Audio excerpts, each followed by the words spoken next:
Welcome to Tenor Tech, where I solve the problems you didn't even know you had. You start by confirming administrator access and saving open files. You don't want data loss. Once ready, press Ctrl plus Shift plus ESC to open Task Manager. This is faster than hunting menus. Make sure to switch to the Processes view to see running apps or details for individual processes. You're aiming to identify non-essential or hung tasks first. Focus on visible application names, CPU, and memory usage, and note any process ID if you plan to use command tools next. Now you remove the offending processes. Select a process and click End Task. If it spawns children, use End Process Tree to remove the whole group.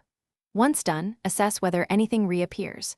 If a process resists, open an elevated command prompt Run as administrator, and use Taskle with /F for force and /T to include child processes, for example, Taskle /F/imname, exe. Make sure to target only non-critical processes. Avoid terminating system or service hosts unless you know the consequences. Finish by verifying the process list and checking performance to confirm resources freed.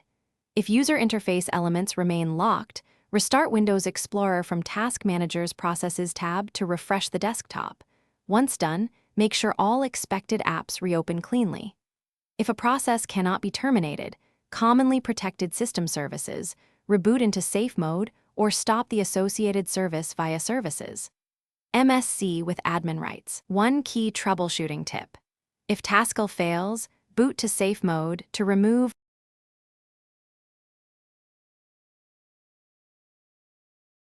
Thanks for watching. Subscribe to keep your life in tune.